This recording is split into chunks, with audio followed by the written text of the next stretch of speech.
미국 국무부가 발칵 뒤집혔습니다. 32년간 워싱턴에 충직한 동맹이었던 한국이 단 18개월 만에 완전히 다른 길을 선택한 겁니다.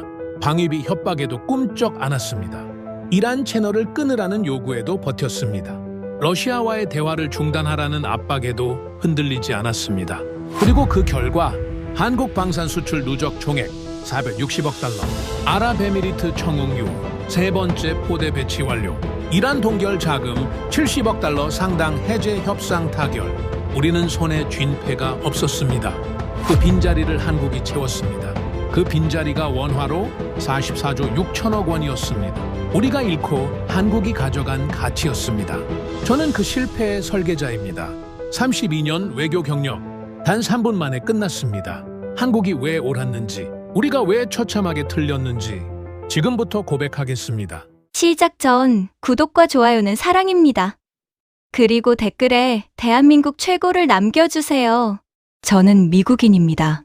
제 이름은 리처드 하몬입니다. 올해 62살입니다.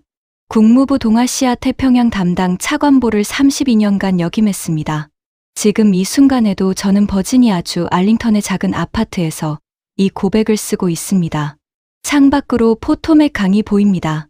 강 너머로 워싱턴 DC의 스카이라인이 아침 안개 속에 흐릿하게 펼쳐집니다. 32년 동안 저 도시에서 세계를 향해 명령을 내렸습니다. 지금은 그 도시가 제 전화를 받지 않습니다. 어제 아침 뉴스를 확인했습니다. 한국 방산 수출 누적 총액 460억 달러 돌파. 원화로 환산하면 약 63조 원이었습니다. 천궁이가 아랍에미리트 하늘을 지키고 있다는 소식도 있었습니다. 저는 커피를 내려놓았습니다. 손이 미세하게 떨렸기 때문입니다. 2년 전 제가 국무부 회의실에서 했던 말이 귓가에 울렸습니다. 한국은 우리의 전략 체계 안에 있습니다. 독자 행보는 불가능합니다. 감히 시도조차 못할 겁니다. 얼마나 어리석은 말이었습니까? 저를 가장 오래 지켜본 사람이 있습니다. 아내 패트리샤입니다. 26년을 함께 살았습니다. 그녀는 얼마 전 이런 말을 했습니다. 그녀가 책을 내려놓고 저를 바라보았습니다. 리처드, 당신은 한국을 한 번도 파트너로 대한 적이 없었잖아요. 항상 도구로만 봤잖아요. 저는 그 말에 아무 대꾸도 하지 못했습니다. 26년 결혼 생활에서 처음으로 아내의 말이 무기처럼 심장에 박혔습니다. 아내가 맞았습니다. 완전히 맞았습니다. 딸 에밀리는 지금 대학원에서 국제관계학을 공부하고 있습니다. 어느 날 아침 그녀가 식탁에서 노트북을 펴놓고 말했습니다. 아빠, 제 논문 주제가 한국의 전략적 자율 외교야. 2024년부터 2026년 사이의 사례 연구. 아빠 인터뷰해도 돼? 저는 한참 에밀리를 바라보았습니다. 대답하기까지 꽤 오랜 시간이 걸렸습니다. 그래, 해봐. 제 딸의 논문 주제가 제 실패의 분석이었습니다. 국무부에서 저를 잘 알았던 제임스 맥팔레인이 지난달 워싱턴 포스트에 기고한 칼럼이 있습니다. 제목은 이랬습니다. 한반도 정책의 실패, 이제는 인정할 때. 제 이름이 4번 언급되었습니다. 모두 부정적인 맥락이었습니다. 잘못된 전제, 오만한 판단, 동맹의 본질 몰이에, 외교적 자해. 그 칼럼을 읽으며 저는 아침 식사를 2숟가락도 못 먹었습니다. 위장이 뒤틀렸습니다. 그러나 저는 변명하지 않겠습니다. 대신 고백하겠습니다. 그날 밤 제가 얼마나 어리석었는지를 말입니다. 모든 것은 2년 전, 2024년 4월의 어느 봄밤, 워싱턴 DC 국무부 청사 7층 회의실에서 시작되었습니다. 그곳의 공기는 오래된 양탄자의 먼지, 냄새와 냉방기의 날카로운 차가움이 기묘하게 뒤섞여 있었습니다. 천장에 매달린 형광등이 창백하고 균일한 빛을 뿌리고 있었습니다. 긴 타원형 테이블 주위에는 22명이 넘는 사람들이 앉아 있었습니다. 백악관 국가안보회의 관계자들, 국방부 분석관들, 정보기관 요원 2명, 그리고 제 팀. 테이블 위에는 두꺼운 보고서들이 쌓여 있었습니다. 누군가가 가져다 놓은 커피 한 잔이 식어가고 있었습니다. 아무도 그 커피를 마시지 않았습니다. 양복 냄새와 오래된 책 냄새가 섞였습니다. 창밖으로는 워싱턴 모뉴먼트의 하얀 탑이 어둠 속에 서 있었습니다. 밤 9시였습니다. 그날 긴급 회의의 주제는 단 하나였습니다. 한국이 말을 듣게 만드는 방법. 그날 밤이 모든 비극의 시작이었습니다. 하지만 그때는 몰랐습니다. 2년 후 그 비극이 저 자신에게 완전하고 처참하게 되돌아올 것이라는 것을. 2024년 봄. 저는 32년 외교 경력의 정점에 서 있었습니다. 국무부 동아시아 태평양 차관보. 그 직함 하나로 저는 아시아의 절반을 움직일 수 있다고 믿었습니다. 믿었을 뿐만 아니라 실제로 그렇다고 확신했습니다. 그 봄의 어느 금요일 밤, 워싱턴 조지타운의 한 클럽하우스에서 우리 팀 송별회가 열렸습니다. 은퇴하는 선배 외교관을 위한 자리였습니다. 천장에는 샹들리에가 달려 있었습니다. 따뜻한 황금빛 조명이 참석자들의 얼굴을 부드럽게 비추었습니다. 테이블마다 붉은 와인이 놓여 있었습니다. 낮게 깔리는 재즈 피아노 선율. 정장 차림의 사람들이 서로 악수를 나누고 웃었습니다. 와인 잔이 부딪히는 소리가 음악 사이로 간간히 들렸습니다. 제 왼쪽에는 제임스 맥팔레인이 앉아 있었습니다. 50대 중반의 백악관 국가안보회의 한반도 담당이었습니다. 30년 경력의 노련한 외교관. 그는 항상 데이터보다 직관을 믿는 사람이었습니다. 회색 머리카락과 날카로운 눈빛. 말수가 적었지만 한번 입을 열면 사람들이 귀를 기울였습니다. 오른쪽에는 수전 콜브룩이 있었습니다. 국무부 중동 담당 국장으로 이란 핵 협상 경험이 풍부한 전문가였습니다. 55살이었지만 에너지가 넘쳤습니다. 그녀는 항상 한국을 중동 정책의 변수로 바라보았습니다. 제 맞은편에는 토머스 웨이드가 앉아 있었습니다. 45살의 동아시아 분석관. 제가 가장 신뢰하는 부하였습니다. 한국어를 구사했고 서울에서 10년을 보낸 한반도 전문가였습니다. 조용하고 꼼꼼했습니다. 그는 제 판단이 틀렸을 때 언제나 가장 먼저 알아차리는 사람이었습니다. 그리고 대개는 아무 말도 하지 않았습니다. 테이블 오른쪽 끝에는 국방부 분석관 칼 브레너가 앉아 있었습니다. 60대 초반의 베테랑. 한국전쟁 연구가 전문이었고 한반도에 대해 저보다 훨씬 깊은 이해를 가진 사람이었습니다. 그러나 저는 그의 말을 자주 흘려들었습니다. 제임스가 와인을 한 모금 마시며 말했습니다. 리처드, 한국 문제 어떻게 정리됐어? 저는 잔을 들었습니다. 가슴이 뿌듯했습니다. 이재명 정부가 독자 노선을 강조하는 건 선거용 수사야. 어느 나라든 집권 초기에는 자주성을 외치지. 결국 현실이 그들을 잡아당겨. 안보가 공짜가 아니라는 걸 알면 돌아와. 제임스가 피식 웃었습니다. 그도 같은 생각이었습니다. 그렇지. 일본 보면 알잖아. 군말 없이 따라오잖아. 수전이 조용히 말했습니다. 한국이 일본이랑 좀 달라요. 그쪽은 역사가 복잡해서 우리한테 더 예민할 수 있어요. 제임스가 웃으며 손을 저었습니다. 수전, 너무 걱정 마. 안보 카드 꺼내면 다 해결돼. 그게 외교야. 저는 속으로 크게 동의했습니다. 완벽한 계획이었습니다. 그 확신은 3가지 근거에서 나왔습니다. 첫 번째, 한국은 주한미군에 의존합니다. 28,500명의 미군이 없으면 북한의 위협에 즉각 노출됩니다. 우리가 빠진다는 신호만 줘도 한국은 흔들립니다. 두 번째, 경제적 연결고리. 한국의 최대 수출 시장이 미국입니다.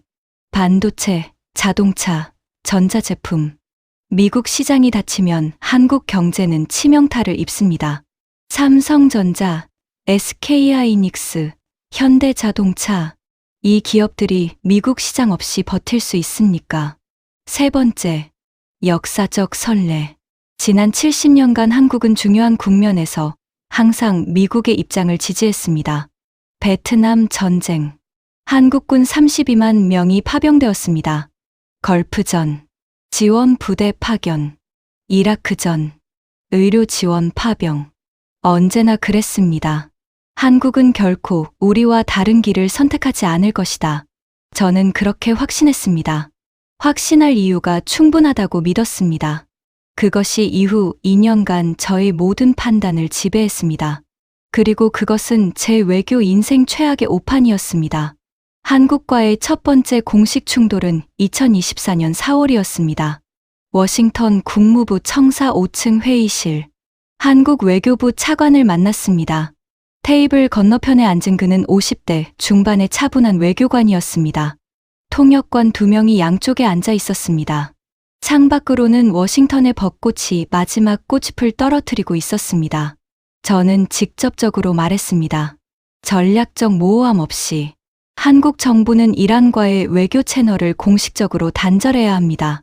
중동에서 미국의 군사 작전에 보다 적극적으로 동참해야 합니다. 그리고 러시아와의 대화 재개 논의는 즉각 중단되어야 합니다. 3가지 요구. 모두 명확했습니다. 차관은 잠시 침묵했습니다. 통역관이 말을 옮기는 3초. 그동안 그의 눈이 제 눈을 똑바로 바라보았습니다. 저희도 미국과의 동맹을 대단히 중요하게 여깁니다. 그러나 한국의 국익과 에너지 안보에 관한 사항은 독자적인 판단이 필요합니다. 이란과의 채널 유지는 한국 원유 수급의 안정을 위한 최소한의 장치입니다. 원유 도입의 72%가 중동을 통과하는 현실을 감안해 주시기 바랍니다. 짧지만 단호했습니다. 물러설 기색이 없었습니다. 저는 옆에 앉은 토머스에게 눈짓을 보냈습니다. 예상대로야. 압박이 필요해. 회의가 끝난 뒤 저는 토머스에게 말했습니다. 방위비 분담금 협상을 앞당겨. 그리고 반도체 동맹 조건에 이 사안을 연결해. 한국이 버틸 수 있을 거라고 생각하는 것 같던데 착각이야. 토머스가 조심스럽게 물었습니다. 차관보님, 한국이 예상보다 강하게 나올 수 있습니다. 이미 방산 수출로 상당한 자신감을 확보했고 중동에서의 입지도 달라졌습니다. 천궁이 아랍에미리트 계약, K9 폴란드 계약, 파신말레이시아 계약. 그 나라는 지금 자신감이 다릅니다. 저는 웃었습니다. 토머스의 우려가 과도하게 느껴졌습니다. 토머스, 너무 걱정하지 마. 한국은 우리의 안보 우산이 없으면 하루도 못 버텨. 그게 협상의 본질이야. 무기를 좀 더 잘 만들었다고 해서 전략적 구조가 바뀌는 건 아니야. 토머스가 입을 열었다가 닫았습니다. 그가 무언가 더 말하려다 멈추었다는 것을 그 순간 저는 알아차리지 못했습니다. 그 판단은 이후 2년간 우리의 한반도 전략을 지배했습니다. 그리고 그것은 역대 미국 한반도 정책 사상 최악의 오판이 됩니다. 제가 한국을 처음 깊이 들여다본 건 2019년이었습니다. 서울에서 열린 다자 안보 포럼. 5월의 서울. 인천공항에 도착했을 때 저는 이미 피로했습니다. 워싱턴에서 14시간을 날아왔기 때문입니다. 공항 입국장에는 영어와 한국어 안내판이 나란히 붙어 있었습니다. 에스컬레이터를 타고 내려오는 동안 저는 창밖으로 인천의 항구를 보았습니다. 흐린 날씨였지만 항구는 분주했습니다. 크레인들이 멈추지 않고 움직이고 있었습니다. 호텔은 광화문 근처였습니다. 로비에 들어서자 차가운 에어컨 바람이 피부를 식혔습니다. 대리석 바닥이 반짝거렸습니다. 회의는 다음날 아침부터였습니다. 회의실 테이블은 U자형이었습니다. 30명 가까운 사람들이 앉아 있었습니다. 노트북과 서류들이 각자 앞에 놓여 있었습니다. 한국, 미국, 일본, 호주 관계자들. 창밖으로 경복궁의 지붕선이 보였습니다. 그날 한국 측 발표자가 K9 수출 현황을 발표했습니다. 당시 저는 그 발표를 흥미롭게 들었습니다. 놀라웠기 때문입니다. 폴란드 672문 계약, 노르웨이 54문 계약, 호주 도입 검토, 에스토니아 논의 진행. 한국 방산이 이 정도였나? 저는 속으로 생각했습니다. 그러나 그것을 전략적 경고 신호로 받아들이지 않았습니다. 단순히 한국이 무기를 잘 만드는구나로 흘려보냈습니다. 그 자리에서 한국 외교부 관계자 한 명이 제게 귀띔했습니다. 나중에야 그 말의 무게를 알게 되었습니다. 우리는 미국과 함께 가고 싶습니다.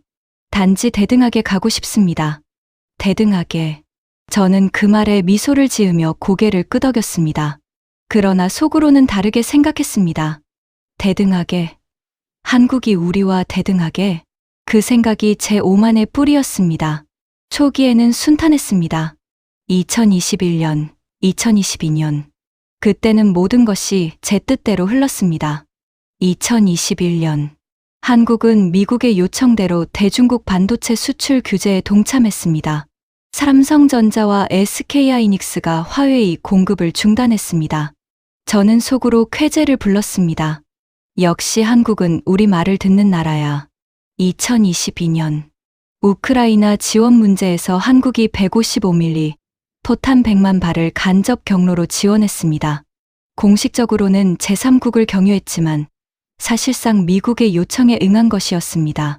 저는 그것을 동맹 결속의 완벽한 증거로 보았습니다.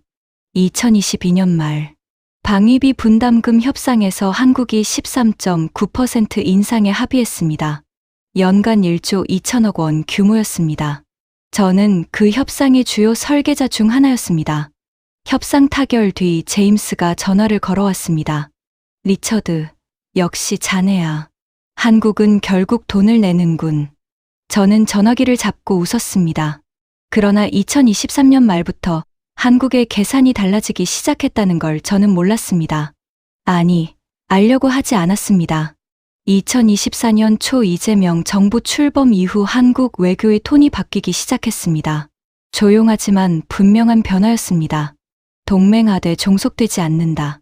그 한 문장이 한국 외교의 새로운 기조로 등장했습니다. 저는 그것을 선거용 수사라고 무시했습니다. 어느 나라든 집권 초기에 자주성을 강조하다가 결국 현실 앞에 무릎을 꿇습니다. 저는 그렇게 믿었습니다. 후배 분석관들에게 저는 이렇게 가르쳤습니다. 한국을 협상 테이블에서 이기는 법은 간단해. 안보 카드를 꺼내면 모든 게 해결돼. 안보가 불안해지면 경제적 요구도 자연스럽게 수용하게 되거든. 그것만 기억해. 그것이 제 32년 경력의 핵심 전략이었습니다. 돌이켜보면 그건 외교가 아니라 협박이었습니다. 2024년 8월의 어느 월요일 아침, 저는 충격적인 정보를 입수했습니다. 오전 8시 15분, 국무부 6층 집무실. 토머스가 문을 두드리며 들어왔습니다. 손에 빨간 표지의 보고서를 들고 있었습니다. 긴급이라고 적혀 있었습니다. 차관보님, 방금 분류해제된 정보입니다. 보고서의 첫 페이지. 한국, 프랑스 주도 35개국 해상안보협의체 참여 결정. 미국 주도 군사작전과는 별도 채널로 운영 예정. 한국 구축함 독자적 교전 규칙 적용. 저는 보고서를 읽으며 속으로 계산했습니다. 에이, 예상한 일이야. 한국이 어디 가겠어? 형식적으로 참여하는 척하는 거겠지. 그러나 토머스의 표정이 평소와 달랐습니다. 차관보님, 이번엔 다릅니다. 한국이 보낸 구축함이 독자적인 교전 규칙을 가져갔습니다.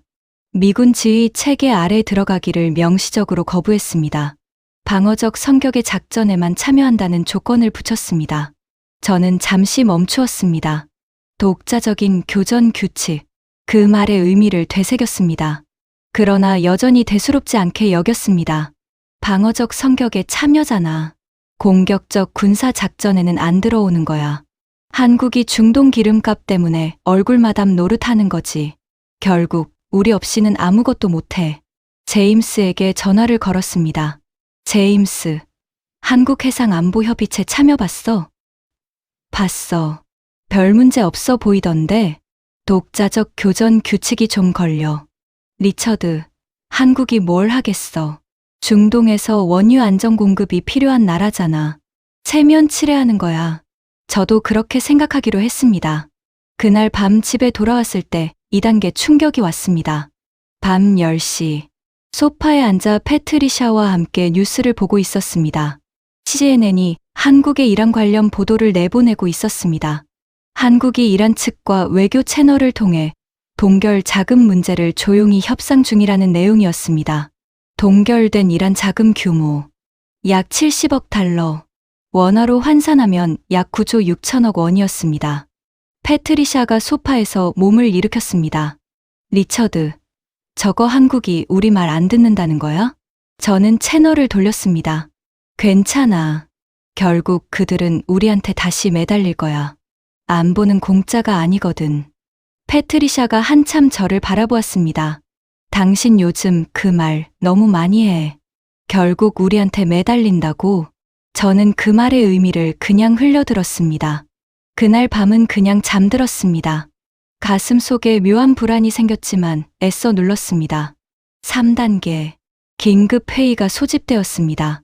2024년 9월 초. 국무부 7층 소회의실. 저를 포함해 8명이 모였습니다. 밤 7시였습니다.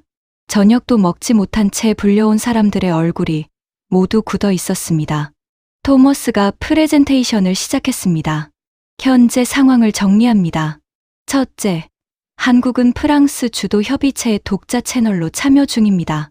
둘째, 이란과의 외교 접촉을 지속하고 있습니다. 셋째, 러시아 직항 재개 논의가 비공식 채널에서 진행 중입니다. 넷째, 아랍에미리트의 천궁이 두 번째 포대 추가 계약을 논의 중입니다. 수전 콜브룩이 손을 들었습니다. 한국이 동시에 이 네 가지를 하고 있다는 게 단순한 우연입니까? 이건 체계적인 전략 전환처럼 보입니다. 우리가 압박을 넣은 직후에 이런 움직임이 나왔다는 것도 주목해야 합니다. 제임스가 즉각 반박했습니다. 과장하지 맙시다. 한국이 워싱턴에 정면으로 반기를 든다는 건 상상하기 어렵습니다. 그냥 자국 이익 계산을 하는 거겠죠. 결국 우리의 안보 우산이 없으면 그들은 아무것도 아닙니다. 칼 브레너가 조용히 말했습니다. 제임스, 저는 좀 다르게 봅니다. 한국이 지금 하는 행동들을 보면 일관된 방향이 있습니다. 에너지 안보, 방산 자립, 외교 다각화. 이건 즉흥적인 것이 아닙니다. 수년에 걸쳐 준비해온 전략입니다. 회의실이 조용해졌습니다. 저는 칼의 말이 마음에 걸렸습니다. 그러나 인정하기 싫었습니다. 일단 지켜보자. 한국이 어디까지 가는지 봅시다. 선을 넘으면 그때 강하게 나가면 됩니다. 일단 지켜보자. 그것이 그날 회의의 결론이었습니다. 그 결론이 우리의 시간을 낭비했습니다. 귀한 기회를 날렸습니다. 4단계. 2024년 10월. 가장 결정적인 사건이 벌어졌습니다. 국방부로부터 보고가 들어왔습니다. 아랍에미리트가 천궁이 두 번째 포대 계약을 공식 서명했다는 내용이었습니다. 계약 규모 약 1조 8천억 원. 그리고 세 번째 포대 계약을 이미 검토 중이라는 정보가 뒤따랐습니다. 저는 장관에게 직접 보고했습니다. 장관실은 국무부 7층 맨 끝이었습니다. 두꺼운 참나무 문, 높은 천장과 오래된 가죽 소파, 창밖으로 워싱턴 모뉴먼트가 석양빛에 물들어 있었습니다. 장관은 안경 너머로 저를 바라보았습니다. 손을 테이블 위에 모으고 앉아 있었습니다. 하몬, 한국이 아랍에미리트와 방산 관계를 깊게 다진다는 게 우리한테 왜 문제입니까? 장관님, 한국이 무기만 파는 게 아닙니다. 훈련과 유지 보수, 기술 지원까지 패키지로 묶어서 팝니다. 그 나라들이 한국에 전략적으로 의존하게 됩니다. 중동에서 미국의 독점적 영향력 구조에 변화가 생깁니다. 장관은 잠시 생각했습니다. 그래서 어떻게 할 겁니까? 한국에 압박을 넣어야 합니다. 방위비 분담금 협상에서 강경하게 나가고 반도체 지원 조건에 한국의 행동 변화를 연계합니다. 이란 채널 유지, 러시아 대화 재개, 독자적 해상 안보 참여. 이 세 가지 중 하나라도 계속되면 대가를 치르게 합니다. 장관은 천천히 고개를 끄덕였습니다. 한번 해보세요. 단, 동맹 관계가 손상되지 않도록 주의하십시오. 그 경고를 저는 흘려들었습니다. 나중에 알게 됩니다. 그 경고가 가장 중요한 말이었다는 것을. 2024년 11월 초, 한국 측에 공식 서한을 발송했습니다. 서한 내용의 핵심은 세 가지였습니다. 첫째, 이란 외교 채널 즉각 단절. 둘째, 미국 주도 중동 군사 협력 체계 편입. 셋째, 러시아와의 대화 재개논의 전면 중단. 이 조건들을 수용하지 않으면 방위비 분담금 협상에서 불이익이 있을 것이라는 내용도 들어 있었습니다. 반도체 협력 체계 재검토 가능성도 언급했습니다. 서한을 발송한 그날 밤, 저는 잠을 이루지 못했습니다. 천장을 바라보며 생각했습니다. 이제 한국은 완전히 무릎을 꿇을 것이다. 그렇게 확신했습니다. 3일이 지났습니다. 응답이 없었습니다. 일주일이 지났습니다. 침묵이었습니다. 2주일이 지났습니다. 그저 침묵만이 건너왔습니다. 저는 점점 불안해지기 시작했습니다. 2주가 넘어가자 저는 직접 전화를 걸었습니다. 서울 주재 미국 대사관 현지 담당자 마이클 채를 연결했습니다. 한국계 미국인 외교관, 서울에서 8년을 보낸 전문가였습니다. 마이클, 한국 외교부 반응이 어떻습니까? 그는 잠시 뜸을 들였습니다. 그 2초가 불편했습니다. 차관보님, 솔직히 말씀드리면 한국 측이 상당히 단호합니다. 제가 접촉한 차관보급 인사는 이렇게 말했습니다. 미국의 요구는 이해하지만 한국의 에너지 안보와 경제적 실리는 우리 스스로 판단할 사안입니다. 그리고 한 가지 덧붙였습니다. 한국은 동맹을 소중히 여기지만 동맹이 종속을 의미하지는 않습니다. 저는 전화기를 꽉 쥐었습니다. 그게 공식 입장입니까? 공식은 아닙니다만 기류가 그렇습니다. 특히 이란 동결 자금 문제에서 한국이 독자적인 협상 타결을 이루어가고 있다는 정보도 있습니다. 저는 전화를 끊었습니다. 이마에 식은땀이 흘렀습니다. 다음으로 한국 카운터파트에 직접 전화를 걸었습니다. 서울 외교부 청사로 연결이 되었습니다.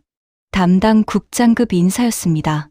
우리 서한에 대한 공식 답변은 언제 옵니까? 잠시 침묵이 흘렀습니다. 하몬 차관보님, 저희는 내부 검토 중입니다. 다만 한 가지 말씀드릴 수 있습니다. 한국은 미국과의 동맹을 가장 중요시합니다. 그러나 그것이 한국의 모든 외교 옵션을 미국의 판단에 종속시켜야 한다는 의미는 아닙니다. 저는 말을 잇지 못했습니다. 다층적 외교를 추구하는 것은 한국의 국가 주권에 관한 사항입니다. 전화가 끊겼습니다. 토머스가 집무실로 들어왔습니다. 그의 얼굴을 보는 순간 나쁜 소식이라는 것을 알았습니다. 차관보님, 추가 정보가 들어왔습니다. 한국 대통령이 공식 성명을 냈습니다. 한국은 일본이 아닙니다. 우리는 자주적 외교를 추구합니다. 이것이 기조입니다. 한국은 일본이 아닙니다. 그 한 문장이 심장에 박혔습니다. 저는 애써 무시하기로 했습니다. 협상 전략이겠지. 침묵으로 우리를 압박하는 거야. 결국 돌아올 거야. 하지만 가슴 속 불안은 계속 커져만 갔습니다. 잠을 자다가 깨어났습니다. 새벽 3시였습니다. 천장을 바라보았습니다. 정말 한국이 이대로 가는 건가? 그 질문이 처음으로 진지하게 떠올랐습니다. 2025년 1월, 정확히 2개월 후, 화요일 오전 9시, 저는 국무부 집무실에서 일일 보고를 받고 있었습니다. 토머스가 문을 두드리며 들어왔습니다. 얼굴이 굳어 있었습니다. 차관보님, 방금 확인된 정보입니다. 그가 내민 보고서의 첫 줄. 아랍에미리트, 한국 천궁이 3번째 포대 계약 협상 최종 단계. 계약 규모 약 18억 달러. 원화 약 2조 4천억 원. 보고서가 제 손에서 미끄러졌습니다. 아니야. 이건 말이 안 돼. 저는 다른 채널을 확인했습니다. 인터넷을 뒤졌습니다. 서울 대사관에 전화했습니다. 모두 같은 내용이었습니다. 진짜구나. 머리가 멍해졌습니다. 심장이 이상하게 두근거렸습니다. 의자 등받이에 천천히 몸을 기댔습니다. 아랍에미리트는 미국의 가장 중요한 중동 동맹국 중 하나였습니다. 그 나라가 한국 방공 시스템을 3번이나 구매한다. 이것은 단순한 무기 거래가 아니었습니다. 전략적 신뢰의 선언이었습니다. 더 충격적인 것은 타이밍이었습니다. 우리가 한국에 압박 서한을 보낸 직후였습니다. 한국은 무릎을 꿇기는커녕 아랍에미리트와의 관계를 더 깊게 다지고 있었습니다. 부하 직원 박지훈이 급하게 들어왔습니다. 한국계 미국인으로 한국 방산 동향을 전담했습니다. 차관보님, 추가 정보가 있습니다. 천궁이 계약뿐만 아니라 한국이 아랍에미리트의 종합 방산 패키지를 제안했습니다. 교육, 유지보수, 소프트웨어 업그레이드, 현지 기술 이전까지 포함된 겁니다. 아랍에미리트 방위부 관계자가 진짜 친구라는 표현을 사용했다는 정보도 있습니다. 진짜 친구.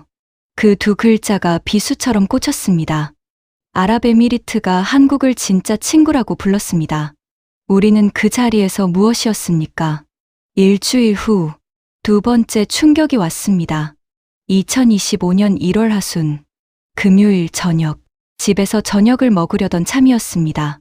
딸 에밀리가 거실에서 TV를 켰습니다. 저는 주방에서 패트리샤를 돕고 있었습니다. 뉴스 앵커의 목소리가 흘러나왔습니다. 한국 방산 수출 2024년 기준 연간 140억 달러 돌파, 역대 최고치를 경신했습니다. 5년 전 수출 규모의 약 4.7배입니다. 저는 포크를 내려놓았습니다. 에밀리가 말했습니다. 아빠, 한국 엄청 잘하네. 우리나라 방산보다 빠르게 성장하는 거 아니야? 저는 대답하지 못했습니다. 패트리샤가 저를 바라보았습니다. 아무 말도 하지 않았습니다. 방산 수출 세계 순위, 미국이 1위, 연간 약 2,380억 달러, 프랑스가 2위, 연간 약 270억 달러, 영국이 3위, 한국이 빠른 속도로 4위권에 진입하고 있었습니다. 5년 전 한국의 방산 수출은 연간 30억 달러 수준이었습니다. 5년 만에 4.7배가 되었습니다. 그 5년 동안 저는 한국은 우리 말을 들어야 한다고만 했습니다. 한국은 그 5년 동안 세계를 향해 조용히 팔을 뻗고 있었습니다. 세 번째 충격. 2025년 2월, 이란이 공식 성명을 발표했습니다. 이란은 한국을 비적대국으로 규정한다. 이란이 한국을 비적대국으로 명시했습니다. 이것은 외교사전에서 매우 특별한 언어였습니다. 이란이 서방 국가 중 어느 나라에도 사용하지 않았던 표현이었습니다. 한국만 예외였습니다. 그 의미가 무엇인지 저는 즉각 알아챘습니다. 이란이 한국의 에너지 외교의 공간을 열어준 것이었습니다. 70억 달러, 약 9조 6천억 원의 동결 자금 해제 협상이 사실상 타결 단계라는 정보가 들어왔습니다. 저는 즉각 수전 콜브룩에게 전화했습니다. 수전, 이란 한국 자금 문제 어떻게 됐어? 우리가 이걸 막아야 하는 것 아닌가? 그녀가 긴 한숨을 쉬었습니다. 리처드, 솔직히 말할게요. 한국이 이 문제를 우리와 협의하지 않고 해결했어요. 이제는 우리가 막을 방법이 없어요. 그게 무슨 소리야? 리처드, 이란 문제에서 우리는 38년간 경제 제재로 아무것도 못했어요. 한국은 외교 채널을 유지하면서 9조 6천억 원을 돌려받는 협상을 했어요. 어느 쪽이 더 효과적인지는 결과가 말해줍니다. 수전, 한국이 이란과 손잡는다는 건 우리 정책 기조와 충돌이야. 리처드, 한국이 이란과 손잡은 게 아니에요. 외교 채널을 유지하면서 경제적 이익을 찾은 거예요. 원칙과 실리를 동시에 챙긴 겁니다. 솔직히 우리도 배워야 해요. 저는 전화를 끊었습니다. 처음으로 제 판단이 틀렸을지 모른다는 생각이 들었습니다. 아주 잠깐. 그러나 자존심이 그 생각을 밀쳐냈습니다. 네 번째 충격. 2025년 3월. 정보 보고가 연달아 들어왔습니다. 항목별로 정리해봤습니다. 아랍에미리트 천궁이 세 번째 포대 확정. 약 2조 4천억 원. 사우디아라비아 천궁이 도입 의향 타진. 약 3조 원 규모 추정. 루마니아 K9 자주포 48문 추가 계약 논의. 약 1조 2천억 원. 노르웨리 K9 추가 도입 검토. 약 6천억 원. 이라크 한국 장갑차 도입 협의. 약 8천억 원. 이집트 방산협력 협약 체결 논의. 규모 미확인. 합계 확인 가능한 부분만. 약 7조 5천억 원이 1년도 안 되는 기간에 논의 중이었습니다. 저는 숫자를 다시 확인했습니다. 믿기지 않았습니다. 부하 직원들의 반응도 달라지고 있었습니다. 박지훈이 조심스럽게 말했습니다. 차관보님, 한국 방산이 단순 무기 판매를 넘어섰습니다. 교육, 유지보수, 소프트웨어, 기술 이전, 현지화까지. 한국이 파는 건 무기가 아니라 안보 생태계입니다. 그 생태계에 들어온 나라는 한국과 장기적으로 묶입니다. 저는 조용히 앉아서 들었습니다. 그리고 차관보님, 솔직히 말씀드리면 한국이 그 생태계를 만들 수 있었던 건 우리의 압박이 계기가 되었다는 분석도 있습니다. 무슨 소리야? 우리가 한국을 압박했을 때 한국은 자립이 최선이라고 판단했습니다. 그래서 방산 자립 속도를 높였습니다. KF21 천궁이 K9, 파오 10점. 우리가 압박할수록 한국은 더 빨리 성장했습니다. 그 말이 가슴에 박혔습니다. 5번째 충격. 2025년 4월. 러시아와 한국의 직항 재개 협의가 공식화되었다는 뉴스가 터졌습니다. 제임스 맥팔레인이 제 집무실로 달려왔습니다. 얼굴이 붉어져 있었습니다. 리처드, 이건 레드라인이야. 한국이 러시아와 직항을 재개하면 우크라이나 지원 기조에 신호를 주는 거야. 저는 창밖을 바라보았습니다. 토머스의 말이 떠올랐습니다. 한국은 북한 도발을 억제하는 완충 지대를 스스로 설계하고 있습니다.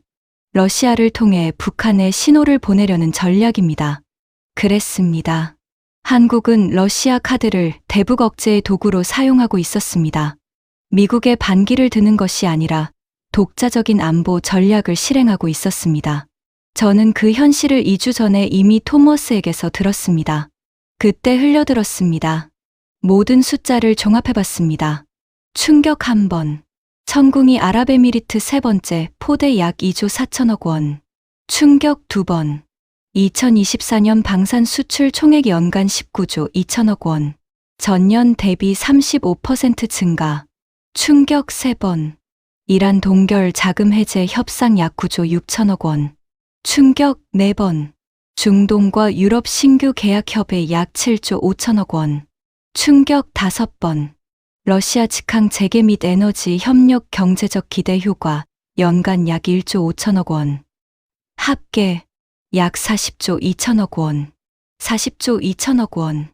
한국이 우리의 압박에도 불구하고 독자 외교를 통해 창출하거나 지킨 경제적 가치였습니다. 40조 2천억 원이면 대한민국 지하철 전 노선을 새로 건설할 수 있는 규모였습니다. 한국 국방 예산의 약 70%에 해당하는 금액이었습니다. 저는 그 숫자 앞에 한참 멍하니 앉아 있었습니다. 현기증이 났습니다. 직장에서 변화가 시작되었습니다. 회의실에 들어가면 사람들이 조용해졌습니다. 예전에는 제가 들어오면 자리가 활기를 띠었습니다. 이제는 시선들이 엇갈렸습니다. 복도에서 마주친 칼 브레너가 말했습니다. 리처드, 한국 관련 정책을 전면 재검토해야 할 것 같아. 우리 전략이 완전히 역효과를 냈어. 제임스는 주간회의에서 처음으로 제 발언에 공개적으로 반박했습니다. 하몬, 한국을 압박하면 할수록 한국은 더 독자적으로 움직이고 있어. 이건 전략 실패야. 처음부터 방향이 잘못됐어. 수전 콜브룩은 아예 저와 사전 협의 없이 한국 외교부 카운터파트와 접촉을 시작했습니다. 가정에서도 달라졌습니다. 어느 주말 저녁, 패트리샤가 식탁에서 조용히 말했습니다. 리처드, 요즘 한국 뉴스를 보면 우리나라 정책이 잘못된 것 같지 않아? 한국은 잘 되고 우리는 중동에서 입지가 줄고 있잖아. 아랍에미리트가 한국을 칭찬하는 건 무슨 의미야? 저는 식사를 멈추었습니다. 정치적으로 복잡한 문제야. 내가 물어보는 건 정치가 아니야. 당신이 옳은 선택을 했냐는 거야. 에밀리가 조용히 식탁에서 일어났습니다. 저는 대답하지 못했습니다. 2025년 8월, 한국 정부가 공식 기조 성명을 발표했습니다. 아침 뉴스 화면에 3개의 제목이 떴습니다. 한국, 자주 외교 기조 공식화, 동맹하되 종속 없음. 대통령, 유럽연합식 상호주의 모델 참조 1000명. 한국 한미일 자동 공조 거부. 독자적 국익 판단 원칙 명확. 마지막 문장이 저를 무너뜨렸습니다. 한국은 일본이 아닙니다. 대통령이 직접 한 말이었습니다. 그 말이 뉴스 앵커의 목소리로 흘러나왔습니다. 저는 집무실 소파에 굳어 앉아 있었습니다. 한국은 일본이 아닙니다. 제32년 외교 경력의 전제가 무너지는 소리였습니다. 저는 늘 한국과 일본을 같은 방식으로 다뤄왔습니다. 안보 의존 국가, 미국의 기조를 따르는 나라, 선택의 폭이 좁은 나라. 그런데 한국이 직접 말했습니다. 우리는 그런 나라가 아닙니다. 저는 떨리는 손으로 계산을 시작했습니다. 우리가 잃은 것들을 표로 정리했습니다. 직접 손실, 중동에서의 한국 연대 확보 실패, 외교적 가치 약 5조 원, 이란 동결 자금 문제 협상 주도권 상실, 약 9조 6천억 원 상당, 한국 방산을 통한 중동 영향력 확대 기회 상실, 약 15조 원, 소개, 약 29조 6천억 원, 기회비용, 아랍에미리트와의 독점적 방산관계 구도 변화에 따른 미국 입지 축소, 약 7조 원, 한국이 개척한 동유럽 방산 시장에서의 미국 기회 손실, 약 8조 원, 소개, 약 15조 원, 무형 손실, 중동 동맹국들 사이에서 미국의 영향력 신뢰도 하락, 한국이 독자 외교의 성공 사례를 만듦으로써 다른 동맹국들에게 준 선례, 미국 말 안 들어도 잘 된다는 메시지가 퍼지는 효과, 합계 최소 약 44조 6천억 원, 44조 6천억 원. 이 숫자면 워싱턴 DC를 다시 지을 수 있었습니다. 미국 항공모함 4척을 새로 건조할 수 있었습니다. 국제 반응이 파노라마처럼 펼쳐졌습니다. 아시아에서 일본 니혼게이자이 신문이 분석 기사를 냈습니다. 한국의 전략적 자율 외교, 일본이 배워야 할 모델인가? 중국 관영 매체는 한미동맹의 균열이라는 표현을 사용했습니다. 싱가포르 스트레이츠 타임스는 아시아에서 새로운 외교 모델이 탄생했다고 평가했습니다. 유럽에서 영국 파이낸셜 타임스는 한국이 소국 외교의 한계를 뛰어넘었다고 했습니다. 프랑스 르몽드는 한국의 독자 외교를 현실주의 외교의 교과서라 표현했습니다. 미국에서 워싱턴 포스트는 워싱턴의 동맹 관리 전략이 역효과를 냈다고 분석했습니다. 뉴욕타임스는 한국의 사례를 미국 외교 실패의 연구 사례로 다뤘습니다. 가장 아이러니한 것은 따로 있었습니다. 우리가 그토록 중요시하는 아랍에미리트가 한국을 이렇게 평가했습니다. 아랍에미리트 방위부 장관의 공개 발언. 한국은 진정한 파트너입니다. 위기 때 함께하는 나라입니다. 그 말을 들었을 때 저는 입이 말라붙었습니다. 도미노가 시작되었습니다. 2025년 9월 첫째 주, 루마니아가 K9 자주포 48문 추가 계약을 발표했습니다. 약 1조 2천억 원. 2025년 9월 셋째 주, 사우디아라비아가 한국과 방산협력 협약을 체결했습니다. 수조 원대 규모였습니다. 2025년 10월, 이라크가 한국 장갑차 도입 계약을 공식 서명했습니다. 약 8천억 원. 2025년 11월, 국제전략연구소가 보고서를 발표했습니다. 한국, 방산 분야 중견 강국으로 부상, 미국의 독점적 영향력 약화, 공식 보고서에 미국 외교의 한계가 문서화되었습니다. 2025년 12월, 장관실로 호출이 왔습니다.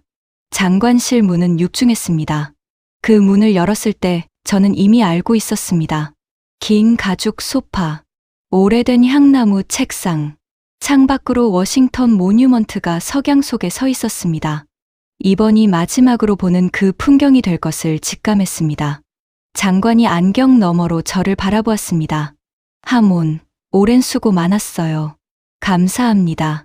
이번에 한국 정책팀을 전면 교체해야 할 것 같습니다.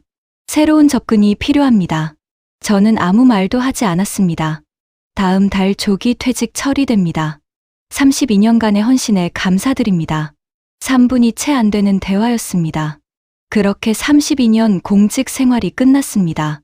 마지막 출근일. 책상을 정리하면서 서랍에서 물건들을 꺼냈습니다. 첫 번째는 2004년 서울에서 받은 기념패였습니다. 한미 동맹 발전에 기여한 리처드 하몬에게. 그때 저는 40대였습니다. 가슴이 벅찼습니다. 지금은 그 패가 납덩이처럼 무거웠습니다. 두 번째는 한국 대사와 찍은 사진이었습니다. 2019년 워싱턴 외교 행사에서 그가 웃으며 제 어깨를 잡고 있었습니다. 한국은 항상 미국의 든든한 파트너입니다. 그날 그 말이 떠올랐습니다. 우리가 그 파트너십을 망친 겁니다. 세 번째는 제 손글씨로 쓴 메모였습니다. 2024년 4월. 한국은 결코 우리와 다른 길을 선택하지 않을 것이다. 얼마나 어리석은 생각이었습니까? 복도를 걸어 나오면서 동료들이 멀리서 고개를 끄덕여 인사했습니다. 다가와서 악수를 청하는 사람은 없었습니다. 엘리베이터가 열렸습니다. 저는 혼자 그 안에 탔습니다. 문이 닫혔습니다. 지금 2026년 4월. 아침마다 뉴스를 켭니다. 한국 방산 수출 누적 총액 460억 달러 돌파. 천궁이 아랍에미리트 세 번째 포대 배치 완료. 이란 외교 채널 통해 에너지 안보 안정화. 중동 유럽 동남아 동시 공략 성공. 새로운 외교 지형 형성. 미국, 중동에서의 영향력 지속 약화. 전통 동맹국들의 독자 행보 증가. 방산 시장에서의 경쟁 심화. 아랍에미리트에서의 독점적 입지 변화. 대비가 참혹했습니다. 저는 7가지 깨달음을 얻었습니다. 첫 번째 깨달음. 동맹은 종속이 아닙니다. 제 착각은 명확했습니다. 저는 동맹을 상하 관계로 이해했습니다. 미국이 갑이고 한국이 을이라고 믿었습니다. 그러나 진정한 동맹은 상호 이익에 기반한 대등한 파트너십입니다. 한국이 을이 아니라는 것을 한국 스스로 증명했습니다. 만약 그때 한국을 파트너로 대했다면 한국의 중동 네트워크가 오히려 미국의 외교 자산이 되었을 것입니다. 두 번째 깨달음. 에너지 안보는 타협할 수 없는 국가 이익입니다. 한국은 원유의 72%가 중동을 통과합니다. 이것은 협상 카드가 아닙니다. 생존의 문제입니다. 저는 그 현실을 무시하고 정치적 요구를 먼저 내세웠습니다. 만약 그때 한국의 에너지 안보를 함께 고민했다면 한국은 우리의 요청에 더 유연하게 반응했을 것입니다. 세 번째 깨달음. 실용 외교는 원칙을 포기하는 것이 아닙니다. 저는 한국의 이란 채널 유지를 배신이라고 봤습니다. 그러나 한국은 이란과 대화하면서도 이란의 핵 개발을 지지하지 않았습니다. 이란의 테러 지원을 묵인하지 않았습니다. 그러면서도 9조 6천억 원의 동결 자금을 돌려받았습니다. 원칙과 실리를 함께 추구하는 것. 저는 그 차이를 구별하지 못했습니다. 네 번째 깨달음. 방산은 단순한 무기 판매가 아닙니다. 한국이 천궁이와 함께 제공하는 것은 교육, 유지보수, 기술 지원, 소프트웨어 업그레이드였습니다. 그것은 전략적 의존 관계의 형성이었습니다. 단기 계약이 장기 파트너십이 되는 구조였습니다. 저는 한국의 방산을 경쟁자로만 봤습니다. 함께 설계할 기회를 잃었습니다. 다섯 번째 깨달음.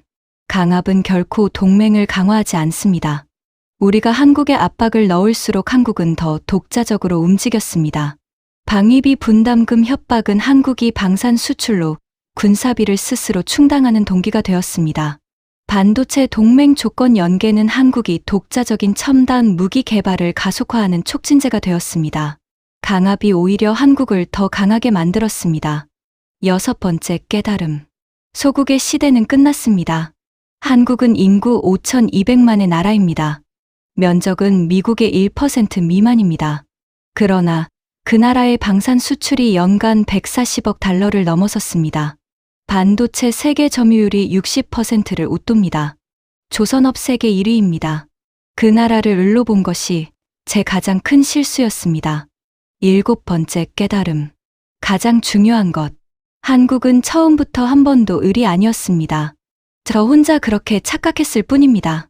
강대국이 약소국을 대하는 방식으로 한국을 다뤘습니다. 한국은 강대국을 대하는 방식으로 스스로를 대했습니다. 그 차이가 모든 것을 만들었습니다. 한국에 대해 제가 몰랐던 진실이 있습니다. 첫 번째 진실. 한국은 원칙을 지키는 나라입니다. 1950년 전쟁의 폐허에서 일어났지만 외세의 강요에 굴복해서 원칙을 버린 적이 없습니다. 어려운 상황에서도 스스로의 기준을 지키는 나라였습니다. 두 번째 진실. 한국은 준비하는 나라입니다. 제가 압박을 넣는 동안 한국은 무기를 개발하고 수출 네트워크를 구축하고 외교 채널을 다각화했습니다. 압박이 들어올 것을 예상하고 이미 대비했던 것입니다. 세 번째 진실. 한국은 배려하는 나라입니다. 한국 카운터파트는 우리와의 대화에서 항상 미국의 입장을 존중하면서 동시에 한국의 입장을 설명하려 했습니다. 우리가 들으려 하지 않았을 뿐입니다. 네 번째 진실. 가장 놀라운 발견이었습니다. 한국 외교부 관계자가 2024년 4월 첫 회의에서 이런 말을 했다고 나중에 전해 들었습니다. 우리는 미국과 함께 가고 싶습니다. 단지 대등하게 가고 싶습니다. 대등하게. 이 말을 알게 되었을 때 저는 눈물이 났습니다. 그 간단한 요청을 저는 32년간 거부해왔던 겁니다. 한국은 반기를 든 것이 아니었습니다. 대등한 파트너로 인정해달라고 했을 뿐이었습니다. 저는 그것을 끝내 이해하지 못했습니다. 얼마 전 패트리샤가 물었습니다. 후회하십니까? 오랜 침묵이 흘렀습니다. 저는 창밖 포토맥 강을 바라보았습니다. 네, 매일 후회합니다. 그 시간으로 돌아갈 수 있다면 3가지를 바꾸고 싶습니다. 첫 번째, 한국의 에너지 안보 고민을 함께 풀었을 겁니다. 이란 채널을 끊어라가 아니라 어떻게 하면 한국의 에너지 안보를 보장하면서도 공동의 목표를 추구할 수 있을까를 물었을 겁니다. 그랬다면 한국은 우리의 든든한 동반자가 되었을 것입니다. 두 번째, 한국 방산의 성장을 경쟁이 아닌 기회로 봤을 겁니다. 한국의 천궁이와 미국의 패트리어트가 같은 시장에서 경쟁하는 것이 아니라 서로 다른 시장을 분담하는 구조를 만들었을 겁니다. 한미 방산협력은 양국 모두에게 이익이 되는 방향이 있었습니다. 세 번째, 한국은 결코 우리와 다른 길을 선택하지 않을 것이다 라는 전제를 버렸을 겁니다. 한국은 충분히 독자적인 길을 선택할 수 있는 나라였습니다. 그 현실을 인정하고 그 독자성을 존중하는 협력 관계를 설계했을 겁니다. 그랬다면 한미 동맹은 지금보다 훨씬 강력하고 상호적인 관계가 되었을 것입니다. 이제 각각에게 말하고 싶습니다. 미국 정부에게. 한국을 도구로 보는 시대는 끝났습니다. 한국은 미국의 요청에 응할 수 있지만 미국의 명령에 굴복하지 않습니다.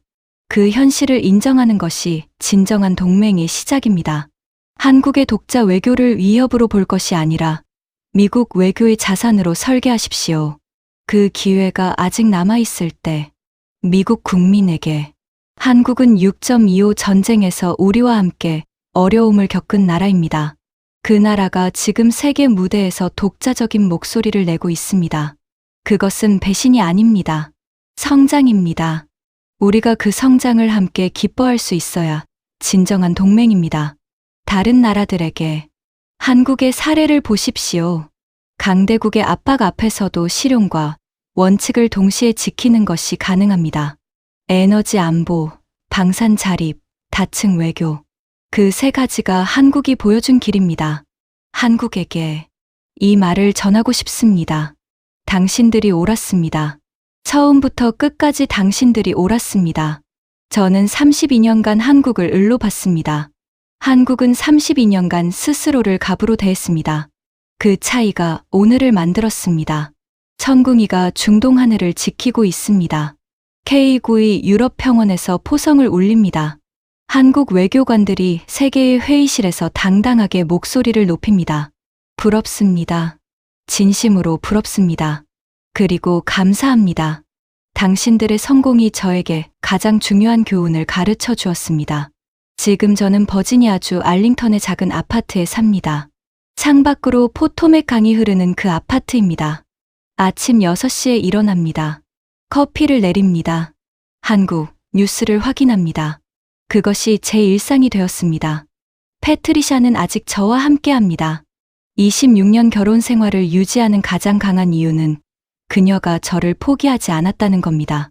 에밀리는 지금 대학원에서 국제관계학을 공부하고 있습니다. 그 아이의 논문 제목을 들었습니다. 강압, 외교의 역설 한국 사례를 중심으로 에밀리는 제 실패를 학문으로 분석하고 있습니다. 매일 아침 한국 뉴스에 새로운 소식이 납니다.